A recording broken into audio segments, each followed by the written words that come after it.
Alors je vais continuer sur l'affirmation de soi et vous parler aujourd'hui des comportements non affirmatifs. Donc recoupés en 3 grandes catégories. Le comportement, premièrement, soumis ou passif. Ça va être une incapacité à exprimer ses émotions, ses désirs et ses opinions, ou alors on va les exprimer de façon inappropriée au détriment de ses propres droits.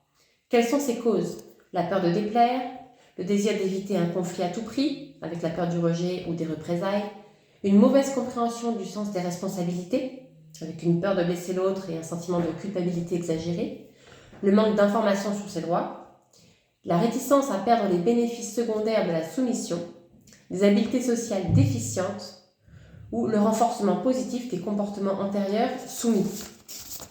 Quelles sont les conséquences du comportement soumis? À court terme, on évite les conflits, les tensions et les confrontations.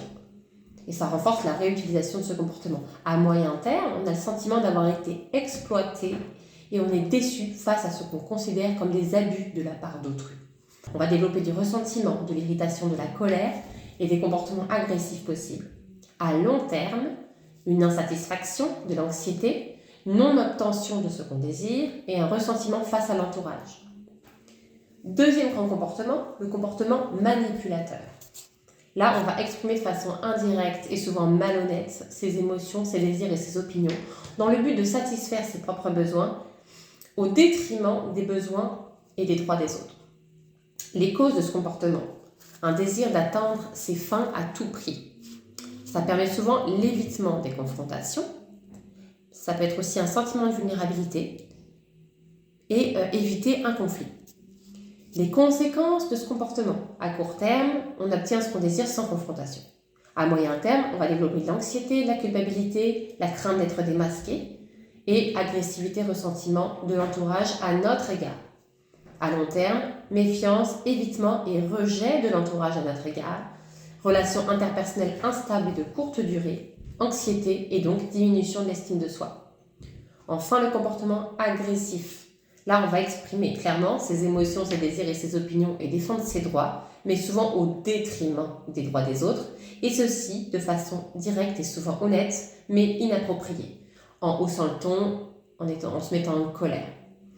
Les causes de ce comportement, ça va être à la base un sentiment de vulnérabilité, éventuellement. On a peur d'être attaqué par l'autre dans une situation jugée menaçante, donc on va, entre guillemets, l'attaquer en premier. Des croyances erronées concernant l'affirmation de soi. On pense que s'affirmer, c'est dominer, c'est pas du tout ça.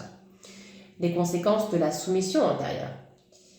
Des expériences émotives antérieures non résolues.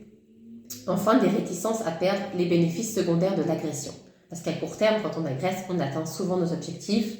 On a un sentiment de domination qui peut pour certains être plaisant et ça soulage une forme de tension interne. Mais les conséquences de ce comportement à court terme, c'est sûr qu'on obtient ce qu'on désire, on domine, on est soulagé.